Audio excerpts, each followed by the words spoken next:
Assalomu alaykum hurmatli kuzatuvchilar. Bugun sizlar bilan kasbiy faoliyatingizda foydalanishingiz mumkin bo'lgan sun'iy intellekt texnologiyalaridan ko'rib o'tamiz.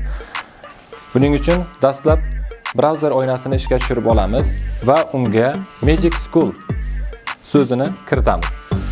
Bu Magic School o'zbek tilida sehrli maktab degan ma'noni bildiradi.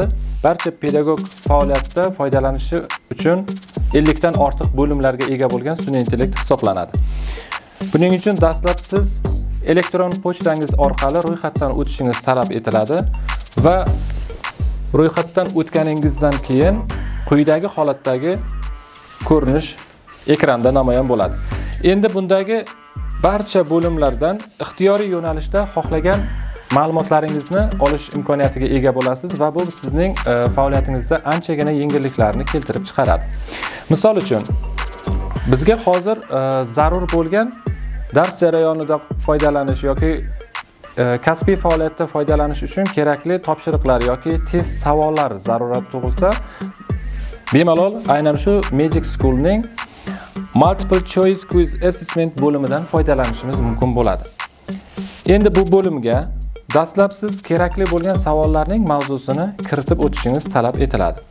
Bunda darajasini belgilab o'tishingiz mumkin, ya'ni qaysi yosh darajasiga bog'liq bo'lsa, bu darajalarni ko'rsatib o'tasiz va sizga kerakli bo'lgan savollar sonini kiritib ko'rsatib o'tasiz. Bu 5 tadan 20 tagacha savollarni sizga taqdim eta oladi bir marta urinishda.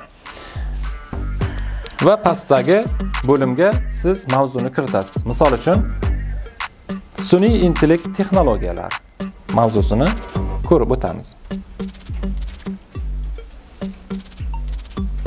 Va albatta, mavzuni yozganingizdan so'ng dastlab o'zbek tilida agar sizga ma'lumot kerak bo'lsa, o'zbek tilida ma'lumot bering degan so'zni davom ettirib yozib qo'yishingiz talab etiladi. Mavzuni yozib oldik. Endi yaratish tugmachasini tanlaymiz va bizga ma'lum vaqt oralig'idan so'ng aynan shu mavzu doirasida test savollarni chiqarib beradi va oxirida javobi bilan sizga ko'rsatib chiqaradi.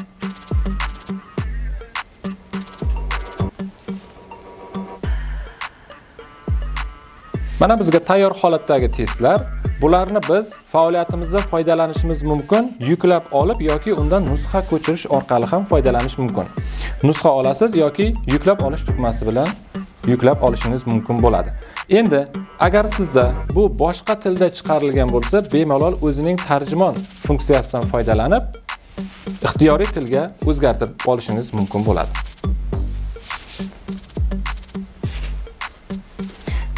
Aynan hozir bizga o'zbek tilida chiqarilgan savollarni siz xohlagan boshqa tilga o'zgartirib beradi.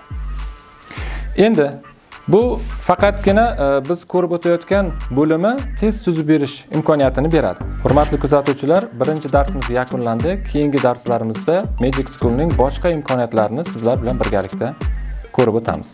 Bizni kuzatishda davom eting.